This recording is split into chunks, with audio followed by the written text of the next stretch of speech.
Oui, le plaisir est pour moi de savoir très nombreux à suivre. Toujours c'est News TV, mon bébé Yassika, de Christelle Arose Mamounira de la presse congolaise, que je dis bonjour, je dis un grand merci à celui qui est derrière la caméra là, Air Max. Merci beaucoup. Na bandi que Dobi Tozaki Bongo na levé na morgue. La morgue,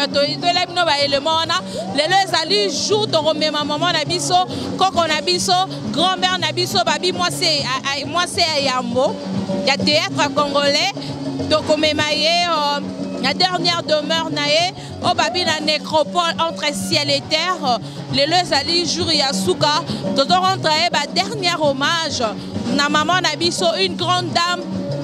Oh, banda émission ya lingala na Congo na biso donc aujourd'hui on aurait toujours babi pe le ali journée internationale ya théâtre mais bango bata comédien presque belé baza parmi nous to éviter manifestation oh ma papa Masumu alobaki et kozalate. Mais plus d'informations, on va voir ça toujours sur CN News TV. Restez branchés avec Air Max Daddy et vous ne serez pas dessus. On se retrouve à tout de suite.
Bonjour Vanessa Moussaou.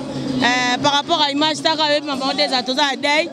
Mais tout le monde a ça m'a battu belé. Tout le monde a belé. Le gouvernement s'est gâté un bon côté. Pour le gouvernement c'est un bon, plein de maman des alors. Mais merci beaucoup pour l'espace Papa Sagaya.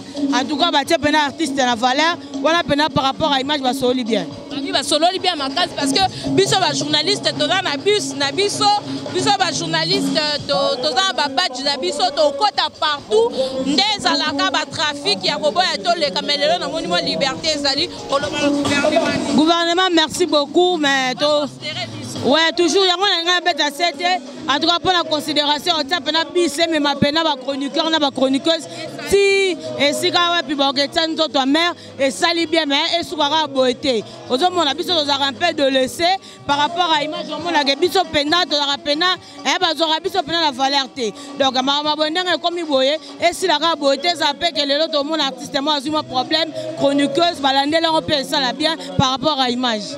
Merci moi mais merci na von tapata batut et ça la bien pambote na grand prêtre sur les boanga là moninga Roger le comme la Genève Hercule banvoie tout depuis London City papi mbala motonga bon retour à toi vers Robert Kinzondo par rapport à image toujours namoni Élisée Bokota ska Mimi Tike va michek merci à toi aussi Élisée Bokota mon général Élisée Bokota merci beaucoup par rapport à image. Bonjour Pérou. Ouais bonjour. Ouais ça va. Impressionne par rapport à journal Lelo, par rapport à Lelo peut la journée internationale à théâtre par rapport à Mamé. Ben impression nga Zara ya sentiment ya mawana to la Mamé Waso première dame à théâtre. On a mon penaza artiste na sala pe théâtre. Yango na na compte ya casquette na ya artiste comédien. Donc ne jouerai pas la die sobe yango esalinga pasi et qui n'a qu'à soutenir matanga oyo. Voilà la raison pour laquelle Nazala on a eu la Mamé Waso en tant qu'artiste, cinéaste, comédien au passe à la théâtre. Eloni oloba na famille na baïnya sobatika courage na famille Wasso, Catherine. Courage na artiste ñoo surprise que artiste lobi na mona bango ba olela ke ba kufa trop liwa za naturel ndeti nga mo pe lobi na kufela ki beau frère propre l'a dit que son homme repose en paix. Donc famille à Mamé Wasso base dans la courage, famille théâtrale mobimba artiste en général base dans la courage. Voilà. Bonjour. Impressionnant par rapport à journal Lelo tole la Mamé Wasso Lelo ezali jour à suka to kende ko okunda Mamé Wasso ezaka pasi nzambe kazwa lokumu na nyonso ka Subabi bato théâtre bo pesi plus valeur na journée na bino lelo ya mutakufu. Bon mutu na mutaza ndenge na ye o akufi aza mama nga na obenge koko akufi atiki biso ndeka président je peux masamba lobara soki mama na o moko propre akufi est-ce que okende fête to okende place moko boy donc ezo na balate moni yo sera na balate moni mwasi na ngai nazo bale mikolo na boto le mobile na ye mobile sa munoko tro na bien mobile sa munoko tro asoma voiture ya 2 places yango na boto lié mwasi na ngai na Congo lelo jour asuka tuka moni biso to zaka boye avant bisayo biso to kola ka to la bolingo mo impossible to na mur na kene pa na lié ya ipa na lié mais là de regretter comment moi à distance biso zaka boye la famille mais on a regretté on ne voit pas les artistes musiciens bazate ndo Mamé Wasso ba yemela banzembo bina Wasso to bina Wasso vraiment que de toute façon na remercier ba konzi tous les artistes comme comédiens en tout ensemble il n'y a pas de problème ici hein Nécropole de sika kuna tabulei libulu na ye $6,300 $6,300 maintenant abanda ko bela bokendaki voilà osoki pona ngana zali la maman manquait $1,200 pour opérer na komi mikanda la société mais muta kufi ba kuna Nécropole izambo akisi yambo normalité pani mais na bien ngade na le côté j'ai des problèmes mais so binga na kufi simbongo mais so atangilo mbongo bimina makambo ko kamwa on a sorti beaucoup d'argent je crois na profiter de l'action Mama Impala Papa Moussa omona bango baza ko bela mais c'était mon raté. Oh bonjour Maman Boni. Bien na yo za bien. Ouais na ça bien. Impression na yo par rapport à journal lelo ko bungisa Mamé Wasso. Donc un an eza journée mondiale à théâtre, journée na biso et coïncide pe doyenne parmi ba signonso mukolo na bango akei akena ndenga bien asaleli mokili nzamba lobi bon tana we koki akei donc tozo regretter mais tozo sepela pe tellement beli pe mingi akendo pema nzamba yambaye akendo représenter artiste pour moni kota politique bakepe mingi kizenga kei nani mususu ya Sénat utoken côté na biso tozana mutu te chance Mamé Wasso qui représenter biso pe. Oui, Yann aussi bato ebele bazo se tromper ba loba ke bio pesi plus makanisi na journée internationale na bino ki matanga. Ouais non doyeba kango soki to ezalaki ke to chaki mingi journée na biso mais à matango to linga to bimisango avant mais to préféra que bima jour à journée na biso ça ne change rien même ata matanga ezalaki te eloko pe amalunga to linga to sala ezate kutu esali bien matanga eko sangisa biso na ba oto yokanaka na oto yokanaka te yango moni esali kutu bien. C'est l'honorable. L'honorable. Honorable azui. Non nazwaki mais ba nomaki ngate. Nini? Olandela ki ngofola.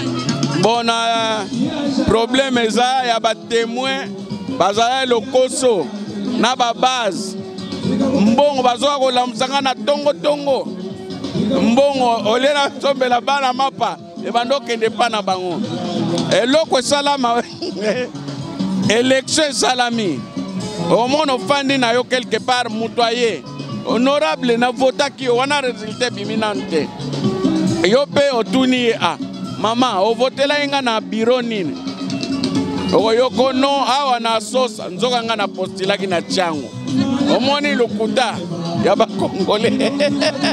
Merci beaucoup. Bonjour papa. Oui, bonjour maman. Bonne bon, Bampiara kaka. Bampiara. Lelo nga na zambongo epa no. Lelo na zambongo epa papa Shaba. Oko lango. Oko kima yo moko te. Kima pour inviter yo. Non, kima pour. Oko kima. Ah, d'accord, il n'y a pas de problème. Impression par rapport à journal Lelo et Zanini. Aujourd'hui, et la journée spéciale dédiée à vous, les artistes comédiens. Bon, Ezali, ce que je peux dire que honorer Maman Makas et surtout que Ezali journée internationale du théâtre dans le monde. Lelo Ezali journée moko où il fallait que ma conférence d'habitude Ezalaka dans le monde. Et ça, ma conférence, ma message, donc ma Pelé et les garas. Mais biso lelo, na place ouana, tous honorer une grande star, Yambo na biso, il y a théâtre. Donc, naza aussi ne sengoke, bana na bakoko na ye, baleki na ye, o nyoso baza artiste. Honorer vraiment avec une bonne organisation, avec l'appui, il y a l'autorité en Boka. Donc c'est cérémonie et surtout que petit stade de martyr pour nous honorer. Vraiment c'est cérémonie, on a remercié l'autorité en Boka, Kobanda, le chef d'État, Yemoko, Mokonzamboka, Antoine Félix, Tshisekedi. Vraiment à continuer. Dans 100 jours, même après, dans 100 jours, il a encore 5 ans. Oyo, à Robos à la Baptiste, c'était Ezali parmi Nakata Bachantier. Baptiste, Bali, Batoyo, reflétera aussi miroir et Amboka. Donc, vraiment, je crois son directeur de cabinet Naé, Azara sensible pour la Baptiste. Vraiment, je crois. À Robo Sanate qu'on rappelait chef d'État. Oui, papa Chaba, pas si Ezali parce que maman et Wasso, mingi interview tout ça la caille à l'Oban Nabiso, l'été qui est équipé était à ta moto à 500 francs, mais le tomoni va honorer, maman Boebele, bah Koundé si Kamora bien. Et là on y en tant que Yosana n'a envie, au Lingaba Bakisa, na oyo. Ezara yé mon côté. Eza pena biso bamsus. Je crois na période pendant règne, il y a président Mobutu a yebaki honoré artiste. Mais lelo doza na mokonzi sika. Aza na vision na ye. À l'endroit il y a artiste. Et surtout il a un directeur du cabinet Oyo à honorer à tout moment l'artiste Vital Kamere. Là, je vous dis vraiment, Doane Sengo et Nasepela Hilaire Nayoki que Kamere a commis directeur et cabinet à président, ça m'a fait honorer. C'est un bon travailleur et puis il y a une vision. Donc je crois prochainement il va les cas bien. De la fin, Nayo, moi remercie. Bon, mot de remerciement, on a remercié l'organisateur. Il y a Bob Sek, il y a Maman. Vraiment, et Bandaï bien, ils ont continué bien, et aussi la paix bien. Donc, félicitations aussi à l'autorité en Boka.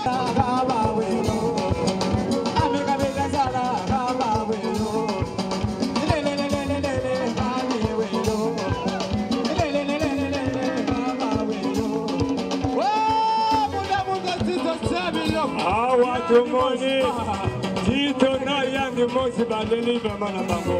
Bo.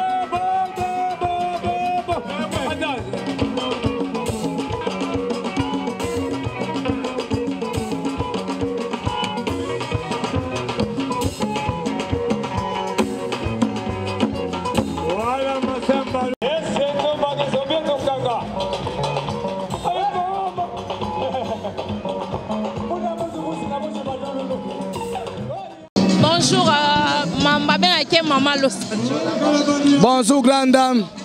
Bonne santé. Santé, salut, bien, la grâce à Nzambe. Impressionnant par rapport à la journée à l'élo, parce que tout le monde a mingi na mama comédien, hôtel et vraiment makasi. Bon, mokolo alelo ezali esengopo na ngai. Toyaki na mokili pe tokozonga. Toyaki na lola tokozonga pe na lola. Nzambe alobaki tuuti mabele tokozonga mabele. Apesaki biso mama Iwaso Catherine pe azwi molimo na ye le 27 février il y a 2019 na 21 na 20 minutes na clinique université na Ngaliema. Yango na kati ya Lingomba tozana na yango. Nde toponaki mokolo le 27 mars eza journée internationale théâtre pour na honorer mémoire ya icône ya mamo ya bandi théâtre na kati ya ba mama ya Congo pe na Afrique. Mamo ya za monument pour na ngai na bengaka école. Aza école de vérité aza ba vérité belé. Ya ngai mona na bino comédien na bino na kombo ya Monsieur Marius Bayolobolaza. Oh bobenga kombo ya mama Anosanzo première dame d'Afrique mama Anosanzo. Nazali artiste comédien kakate mais nazali coordonnateur général ya Pakosiko. Pakosiko ezali plateforme des artistes comédiens cinéastes du Congo. Donc tozoa qui formation mais comme siko to komi pe kopesa pe formation. Donc théâtre ezana sexité na agité. Donc tozali na kati ya société na biso misala ezebele pour na théâtre eza profession nanga. Oh, bah, tongela ngome mina et comme professeur, mon corps professionnel, et je suis fier d'être comédien. Bah, remerciement Nayo parce que bah tu es belé peut-être bah tu ne peux moins coup de pouce hein ou peut-être que peut tu moi lettre Nayo bah accepter facilement moi. Bon remerciement d'abord na kobana na Nzambe. Oh ya keringa na image na pe apesinga pema. Pe na sengi na ye kaka nkolo yezo abakiselanga mayele ponga na chrétien et na banga Nzambe pe na tambula kana kubanga Nzambe. Donc na mokuse nazali mona papa apporte le pomme tomboka lumbu na pesi papa nanga apporte le pomme tomboka lumbu mbote wana papa nanga molimo na kobanda na kopesa mbote epa ya mokonzi ya mboka son excellence monsieur le président de la République Félix Antoine Tshisekedi Tshilombo 5e président mboka na biso oyo vraiment asali passation du pouvoir na président sortant Joseph Kabila Kabange topese mbote sénateur en vie vraiment première dame Maman Denise Nyakeru Tshisekedi la mère de la nation congolaise topese mbote et l'on a maman Olive pour maman Olive y a basala qui passation donc na pesi li sous longo nya et pas ya premier ministre mboka na biso Bruno Tibalanzeze premier ministre du gouvernement union nationale après dialogue ba nomaki na accord à Saint-Sylvestre yena maman molonga na maman José Tibala na pesi mbot na pesi sous mbot pas maman ministre na biso ya culture et des arts maman Astrid de Madia o ya zo sape intérim na ministère des sports maman wana za maman Bobot tala makamba sali. Depuis tous les ministres na kati mboka na biso comment la ministre alingi ba artiste comédien mbala liboso to mona bazole la comédien RTNC et direct ezali par rapport à l'organisation yenda zali présidente ya commission ya organisation ya seki ya mama Iwaso nga nazali adjoint na ye nazali chargé ya organisation nyo saison le cas c'est moi donc nous sommes pas pour remercier maman la biso ministre son excellent ministre des gens famille enfants maman Santa Chaf maman on a paix à honorer maman Iwaso a contribué vraiment à encourager biso na remercier famille Payolo oyo ba sala qui soit ce n'est pas dit pour maman Koufaki mais na moment maman Marie Kobela to banay ko travailler na remercier maman journaliste moninga na Niclet Ilelo yantene ah Niclet Ilelo abenga ngai po apesa nga contact na famille Iwaso pour que tout bunda pona opération maman merci mbite nzamba zwaki mais sinon pas to sala ko to ko sala ba moyen monana ki mais nzambe azali kolo a moyen ça dit que maman Iwaso a kufite parce que misala na yango wana musée national na zoko senga kaka esika bazoko décorer ye kombo maman Iwaso ko na musée national pe eloko musu na koloba na gouvernement mboka na biso président ya mboka base la biso te kaka na mokola liwande ba honorer biso na sengi ke ba meka ko bongisa budget ya ministère de la culture des arts Sokoda maman Iwaso ala liboye oyebi ke kombo na eza na Sokoda te donc tozana problème ya leadership na théâtre à Congo ba vient na biso ba bande ko ba ke baza ba président ba comédien non ngai na za wana za na association moko te nazali juste coordonnateur général à Pakosiko. C'est-à-dire nazoye bisake moto moko akoki koloba te ke yenda à part chef de l'état oyo azali ko engager nation. Catholique ezali, protestant ezali, kimbangisi ezali. Église de réveil ezali. Ozomona musulman bazali ndenge nini président Masuma obanda kozwa bato en otage ke yende azali président ba comédien nyonso. Lokuta parce que association ezalande ya ba mam. Ceux qui m'ont adhéré à sa membre, comment je suis président de tous les comédiens congolais. Toboui biloko wana, to comme l'état de droit, to comme la liberté d'expression. Il y a un moment où tu as le droit de impolité. Tu travailles dans les noirs. Maintenant, tu as attends la grâce. Et Sengel mon a trouvé par Naye. Maman Wasso a Koufi a su une décoration. Baye ko décorer pour Koufi. Mais ba uti ko décorer ba artiste ya wat. Et c'est artiste ba ko décorer qui wana ba kokana na carrière na maman Wasso. Et Wasso elle a totalisé 58 ans de carrière. Mon na bango bateau, mais ba mon na ba. Click mobo et pesa li feti lelo ya ba comédien. Bon wana kaka NTPC président Masumu na vice président Galufa na secrétaire Lombe. Mais na le nose biloko wana. Maman Wasso soki bino bo négliger ye. Bosco bino ba osa bino ndeni. Valeur na banque za maman Wasso. Et ba le mondial. Osomona, lik banganzal. Bon, bango yo so ba papa ba former biso ba boti biso. Ba reconnaître pe musato sala. So ba reconnaître biso te, biso pe tozo kende ka vava. Oyebi ke koko so na kuvaka.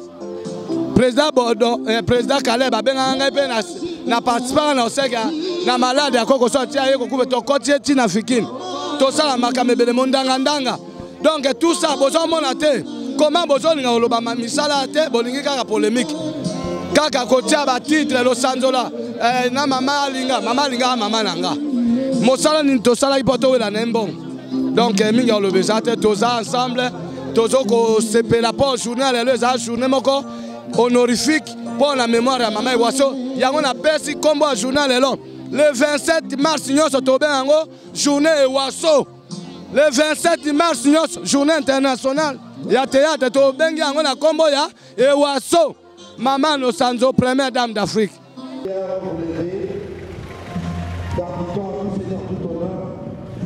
devons en principe honorer nos autorités. Kawanga.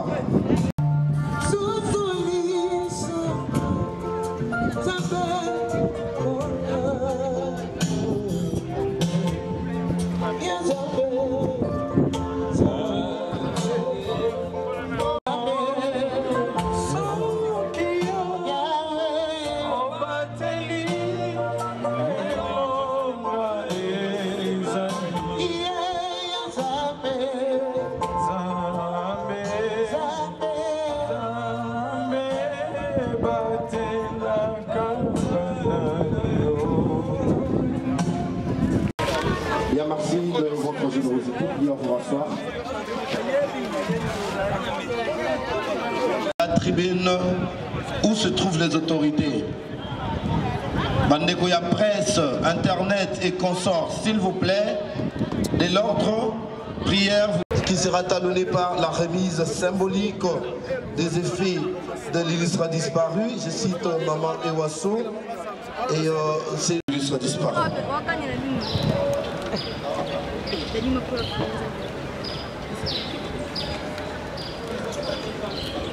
Le cortège qui va conduire l'illustre disparu à sa dernière demeure établie à nécropole de la Célé, entre terre et ciel, permettez-moi de vous brosser en quelques lignes l'essentiel de son parcours terrestre. Originaire de la province de Maïndombi, la regrettée n'est sûrement pas issue d'une génération spontanée, puisqu'elle était née de l'union de M. Patrice Ekwayolo à Pozon et de Mme Agathe Louise Kabwa Bibi.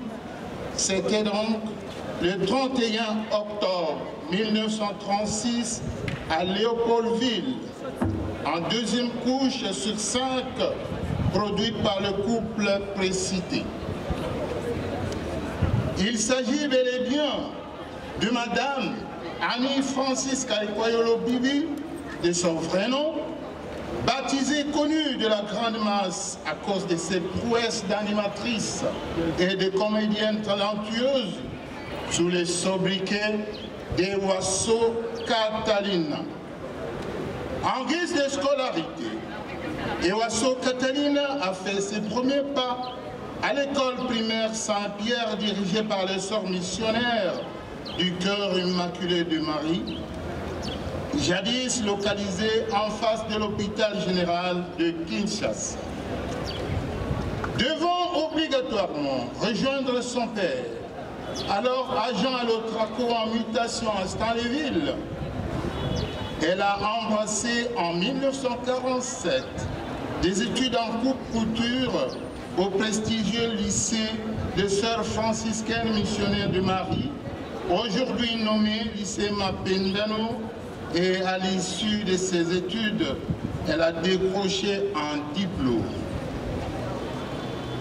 Après un long séjour à Stanleyville, Mademoiselle Francisca Ekwayoulou a regagné la capitale peu après l'accession du pays à l'indépendance. C'était en 1960. Sa qualification dans la poche, elle a débuté sa carrière professionnelle en qualité de couturière dans un atelier de couture situé sur l'avenue Charles de Gaulle, aujourd'hui du commerce, et qui était tenu par des sujets grecs, André et son épouse Hélène Angelos.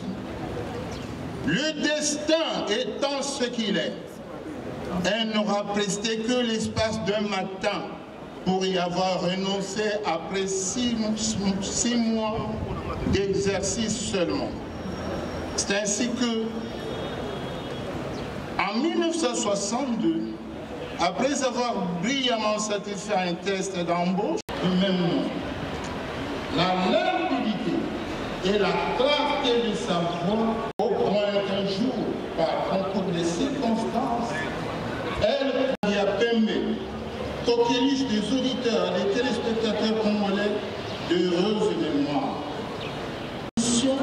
Au cours desquels il faisait passer des numéros de sketch en solo, il lui propose et la convainc de la semaine à laquelle vont s'ajouter d'autres émissions, à savoir Mituna Pebiano, Disque de Monde, Pasteur et Aleta, Molekizela Aleki, Likambona Motote, Ekolo Yabamaman, Courrier des auditeurs, etc., etc.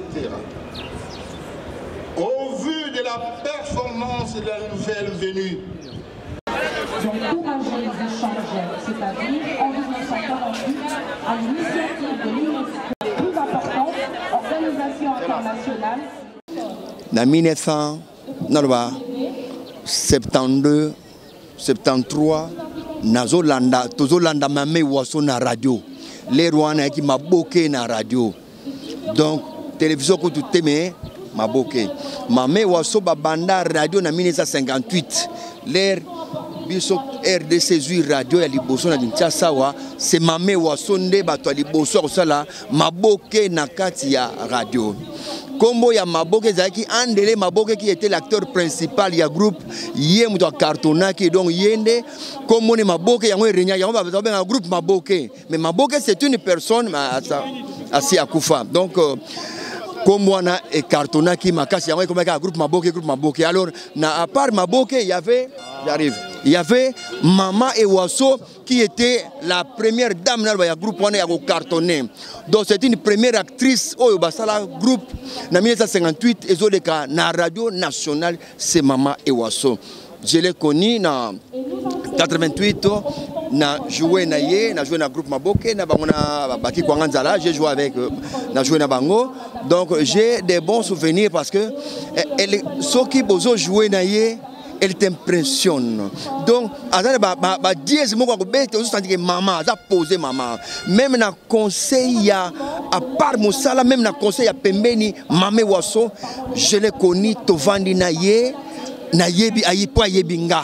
Na témoignage aux orateurs, ça c'est ayebinga parce que donc on a travaillé na ye à Andima Kinga. Donc c'est quelqu'un qui m'avait, Andima Kinga qui m'a dit très bien, tu as bien joué. Donc je l'ai connu, tu travailles avec Naye, Azana Makambuya Malamu sur la scène. Je parle sur la scène, comme on a que Sobozani n'a pas scène, a un souci à réussite de tout le monde. Avec na kana été ya a pémbeniser mon acteur moi ici Kaboya, pémbeniser acteur moi boy, a donc l'acteur na ligne au thème yo jouer non avec na jalousie ten na likambo jouer. Donc elle était normale à qui na amour pour na réussite ya mosala. Parce que ba de pecho ba sima matungulu na bandako. Donc soka yele loka yele pa balo somo soka na bimisi ka na pièce moko ba ne na bimisi tantini lindo. Lelo tantini lindo. Tantini lindo. Mais loko nini azana sagesse ko le kabango nyonso tout. Baluki ndenge surtout balobi na ye okosa la groupe te via sa salut alobi soko na sali groupe na aussi la boko sa lindo za reconnaissant na président na ye oh mais na pesi na mbota za kuna yo la koko na ye o koko meme aza na Afrique du Sud utaki Angola Afrique du Sud moni longa na loni yango wana aza reconnaissant aza respect abanga ka muntu nyonso akwa o soko za même président ba président misubale ali ya leki bango mais ya za moi musala la mama. Est-ce que vous comprenez? Oui, d'accord. Donc, maman est au soto le dernier jour, paix à son âme. Donc, ça va, merci vraiment. En tout cas, comme question, il y a une organisation, il y a une maman qui est qui est-ce que vous avez soutien à artistes musiciens? Tout le monde est bango. Est-ce que vous pouvez dire que vous avez un problème? Vous avez un art. Tu as faut tout dans bango. Vous avez un musicien. Faut tout dans bango. Pour vous, tant que vous avez bango, vous avez un yaka. Pour vous, vous avez un donc il y a des bolingo bolingo ezate or que wana za mama bango bio to bakutu wana vie kale kuta kufa mwasi na uto kufa bayaki na bango kutu te bongo mame wa so lingo kamo vie pepe kale ko mwasi na mama polida uto kufa na bandal biso ba comédie to zalaki to na petit sobe banani to bona ka musicien moko Jos Diena est-ce que bayaki côté ni bon on a regretté ndenge nga monsieur kufa la mort David arraché de notre affection, celle qui consolait nos cœurs. Nous faisons de travailler nos fortes filles. Et vous êtes une mère pour nous, deux enfants. T'as fait de nous de femmes utiles et importantes par tes conseils et ton savoir-faire. Femme modèle, femme souriante, femme de prière et surtout ça, femme de valeur.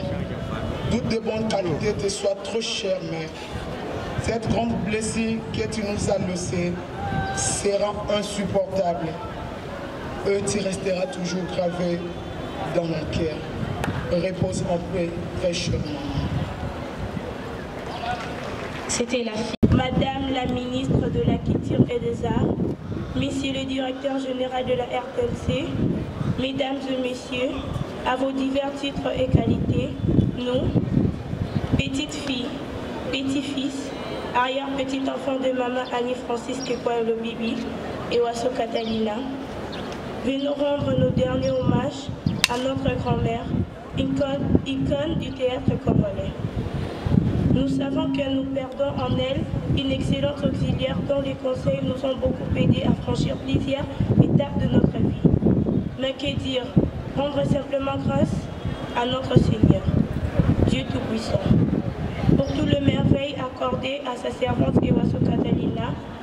L'occasion pour nous, en ces moments, de remercier tous ceux qui ont rendu possible l'organisation de ce funérailles, plus précisément le gouvernement de la République démocratique du Congo, à travers le ministre de la Culture et des Arts.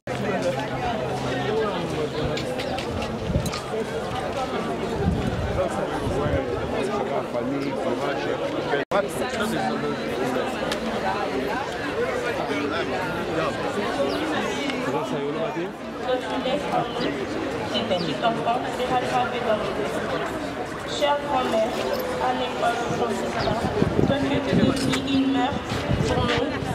Annie-Francis Kekwayo, alias Wasso Catalina, habitat sur 61 des familles de la commune de Kassavou.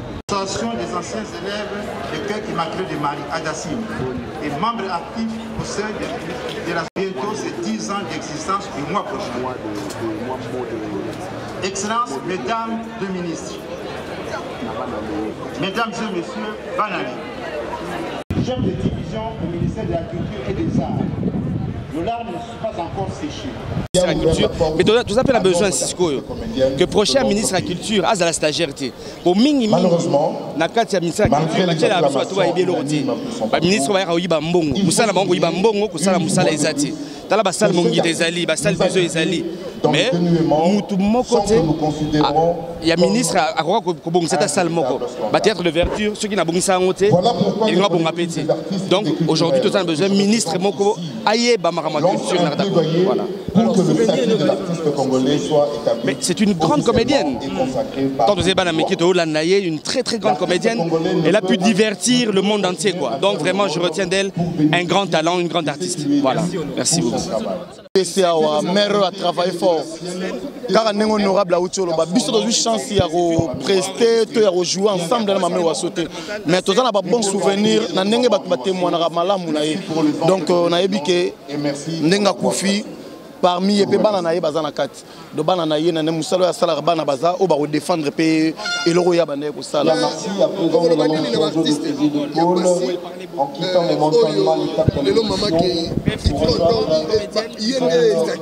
ouais na lo bana ba artiste na ba artiste tout bazala ndenge mère azala ki bien azala ki sympa abane ko travailler peu trop dur mambu ya ba ziki za ko boyo boy ezala ite do bazala kaka na modèle ya zala ki do tatangai na ye pa na yo awa mpo nazana likambo moko boye ejo tungisaka ngai makasi mona na ngai ajwaka sensitaire abeti na developeri aganye kasi moya kende mpoto réalité na jolela na yebi te mpo na nini likambo ejolandaka ngai ntango nyonso na bomoi na ngai mametika katete muze uloba mulima oza kukotela ngai mamene zo kumona famille na yo famille yo zana mulimo yonkoi famille yo zana mulimo mboluko wana libota na ngai wana libota na yo mama oh jambe merci iyolele namoni te moto ayebi cri ya mama ewaso aza te iyolele sia mama merci lumulo ye awa yebaki ntango yawa guérison na yo eza total ngai naza prophète oyo nasakanaka te kombo na ngai panza na sango mobimba bayebika prophète nabikisaka yango nayokaki sango na yo nayokaki mpenza sango na yo te yo obikisaka bato yango na ye mpo namoni molimo ya blocage freinage ejo olataka ngai na bomoi na ngai kasi nalobi te nakoki kozala boye te nakende epa basalata epa bamalabu nalobi te naye epa ya pere mpo yo nde moto obikisaka yo nde moto opisaka nguya yo moto ofungolaka nzela mputu osala mpo na ngai nakende yango moni na ye nakoloba mingi te alitia mabolongo wana tia mabolongo wana mama nati mabolongo ngane se prophète ne shaka negative na kupamilira yo na kombo na Yesu na kombo na yo mulimo za kukanga mama oyo yo mulimo za kupesa mama oyo na lopima na lopima na lopima eta mulimo ya dikuloba yonan sia yenan yo na lopima yo mulimo yo na lopima ngai na ko bima te tika nzoto mama oyo na dondu na nzoto yo ko bima te yonan ukubima te yonan yo zanani otelemela ngai na nzoto yo zanani ta mosi na ye oza nani ta mosi na ye bolikamu nini okangeli mwana oyo na ye awa mpo anajikita ye nakanga ye akende liboso te ajonga kobe nsima abala te makambo nyonso esimba te na bomoi na ye aza obe boye mwana wana sali nini apeteki nini olobi mwana wana abetaki nini yo molimo mwana wana abetaki developeri bandeko ngakutu paster nabeta developeri nano nakenda te bongo mwana nde alinga kende nalobi molimo pima na kombo na Yesu kota na nzoto na ngai nalobi pima na kombo na Yesu kota kati na ngai paster ngai na regrete na regrete makasi mpo namoni makambo oyo ozosala eza makambo oyo ezokumisa nzambe te amoni te nafentaki yo be bafenti nakosi yo kasi na ji yo na likambo moko ya moke ojo olobaka makambo oyo ezosepesa mokili te mpo na nini bolekaka na ekaze ya bolobaka lokiliko na ntango oyebi liloba nzambe te yo okende kotelisaka sanse na yo kuna jo maboko na yo lakisa bino bato bozalaka kotelisaka sanse bokenda wapi na jo otuna bino nalobi bima na ndakuna nalobi bima omoni sika nayokisi yo nalobi bima na ndako na ngai nalobi bima kita eza mawa